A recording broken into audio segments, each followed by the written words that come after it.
নমস্কার বন্ধুরা, তোমরা আশা করি সব প্রত্যেকেই ভালো আছো। আচ্ছা, নতুন বছরে দেখো সবচাইতে গুরুত্বপূর্ণ যে রিক্রুটমেন্টের খবরটা তোমাদের জন্য নিয়ে এসেছি কর্মক্ষেত্র পত্রিকার তরফে। অর্থাৎ সেখানে যেটা প্রকাশ হয়েছে তোমাদের সঙ্গে শেয়ার করছি। মূলত হচ্ছে হিউজ একটা রিক্রুটমেন্ট, ভারতীয় রেল 32,438 গ্রুপ ডি রিক্রুটমেন্ট। যদিও বিভিন্ন অসমর্থিত সূত্রে অন্যান্য পত্রিকার মতো এখানেও মোটামুটিভাবে একটা জিনিস ধরে নিতে পারো যে এই রিক্রুটমেন্টটার শূন্যপদ শেষ পর্যন্ত আরও অনেক বেড়ে যাবে। অতএব এই রিক্রুটমেন্টটার সুযোগ কিন্তু কেউ ছেড়ো না।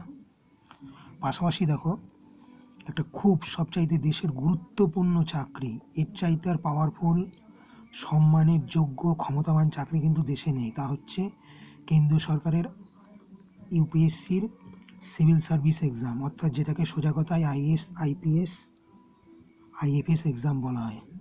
সেটা কিন্তু 1129 একটা হিউজ শূন্যপদ এবছর বেরিয়েছে সেই রিক্রুটমেন্টের।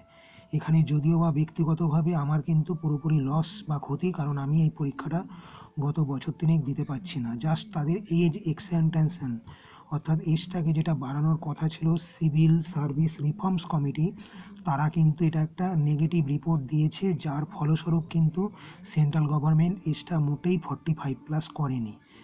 যে সামান্য ছাড় একটা বছর কোভিডের জন্য দিয়েছিল, তাতে কিন্তু একটা বিপুল অংশের ছেলেমেয়ের কোনো উপকারই হয়নি।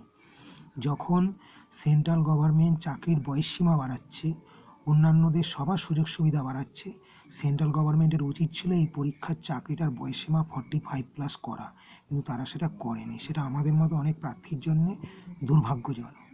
যদি এই বিষয়টা ছেড়ে এসে এবার আমি তোমাদের সঙ্গে অন্য খবরটা শেয়ার করছি। মূলত দেখো, কেন্দ্রীয় শিল্প নিরাপত্তা বাহিনীতে 1124 কনস্টেবলের একটা রিক্রুটমেন্টের খবর প্রকাশ করেছে।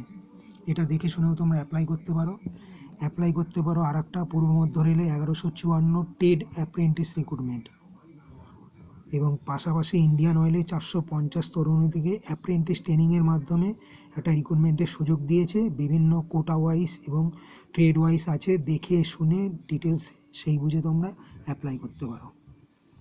আশা করি এই চ্যানেলটা তোমাদের ভালো লাগবে। খবরগুলো লাইক করো, শেয়ার করো, সাবস্ক্রাইব করো এবং নিজস্ব মতামত বা ওপিনিয়ন জানাতে ভুলবে না। ধন্যবাদ।